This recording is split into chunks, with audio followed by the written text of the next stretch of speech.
Coucou les beauty, j'espère que vous allez bien. On se retrouve aujourd'hui parce que j'ai pas mal de demandes en fait pour montrer exactement comment je rince en fin de pause. Si jamais vous êtes nouvelle sur la chaîne, en fait je termine toutes mes pauses en rinçant avec une solution saline, donc du sérum physiologique, c'est exactement la même chose. Je sais, vous avez certainement appris comme moi à ce qu'il ne faut pas mouiller ses extensions pendant 24 heures ou 48 heures, sauf que ça c'était vrai dans les années 2000. Les choses ont beaucoup évolué depuis, les cols ont évolué. Ce qu'il faut savoir c'est que le cyanoacrylate, l'ingrédient dans votre colle, a besoin d'humidité et de chaleur pour sécher. Et vous voyez, il y a de plus en plus de marques qui vous vendent des nanomisters, qui diffusent des petites particules d'eau. Donc on peut pas dire il faut pas mouiller les cils, mais on peut mettre des petites particules d'eau dessus qui aident à sécher en fait. C'est vraiment pas logique. Donc comme je vous disais, le fait de rincer en fait, en plus de garantir la polymérisation de la colle, ça va vraiment emprisonner les vapeurs. Les vapeurs, c'est vraiment ce qui va gêner les clientes sur le moment parce que ça picote, ça gratouille et surtout sur le long terme aussi. Venez soulager l'œil, vous venez le réhydrater et s'il y a des petites choses qui sont dans l'œil, des fois des petites saletés, on s'en débarrasse. Alors en théorie, vous pouvez utiliser de l'eau déminéralisée ou de l'eau distillée, mais le mieux, ça va vraiment rester une solution saline. Pourquoi? Parce que nos yeux en fait ont une certaine concentration en sel. Du coup, utiliser un sérum physiologique qui lui est une solution saline et qui est salé à l'intérieur va vraiment respecter le pH de l'œil. En plus, avec tout ce qui se passe, avec Covid, etc., c'est vraiment important de bien respecter les mesures d'hygiène et du coup, avec le sérum physiologique, vous êtes sûr d'avoir une petite pipette individuelle que vous changez entre chaque cliente, c'est vraiment super. On va parler de la polymérisation choc, les beauty. En fait, c'est ce qui arrive quand la colle elle sèche vraiment trop rapidement et au lieu de sécher de manière uniforme, elle vient se fissurer et en plus ça crée des petits résidus blanchâtres. Alors ça, c'est vrai qu'il faut faire attention si vous êtes débutante et que vous utilisez des colles qui sèchent en 2-3 secondes un peu plus lentement. En été, en général, on n'a pas ce problème parce qu'il fait tellement chaud, la colle elle sèche déjà beaucoup plus vite. Mais c'est vrai que si vous avez une colle qui sèche très lentement, on en met un peu plus parce qu'on commence et que vous venez rincer rapidement, vous pouvez avoir ces petits résidus blanchâtres. Donc j'ai envie de vous dire, si vous voulez être sûr et vraiment faire attention, attendez 5 minutes en fin de pause. Moi c'est vrai que j'attends même pas en fait, j'enlève juste les patchs et je rince directement et j'ai pas de problème. Mais c'est vrai que ma colle elle sèche en une demi-seconde. Aussi les beauty, je vous prépare une formation, ça sera la première formation qui va sortir. J'ai suivi maintenant 5 formations différentes sur la colle, sur les allergies, etc.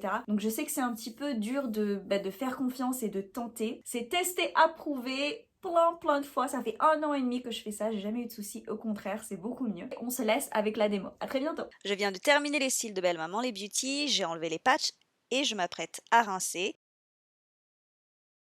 Comme vous le voyez, j'en mets vraiment pas mal et ensuite j'éponge avec mon sopalin.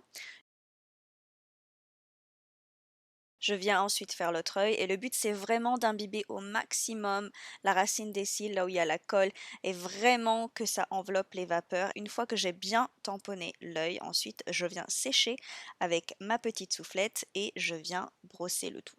Si jamais vous avez une ou deux extensions qui s'en vont, comme là dans la vidéo, je vous ai laissé le clip exprès, n'ayez pas peur, ça n'a rien à voir avec l'eau, c'est tout simplement que mon attachement sur cette extension était pas bon et que du coup cette extension elle était faite pour tomber et pour ne pas tenir. Voilà, c'est tout pour aujourd'hui les beauty, j'ai hâte que vous testiez ceci si vous ne l'avez pas encore fait et d'avoir vos retours. En tout cas, je vous dis à très bientôt.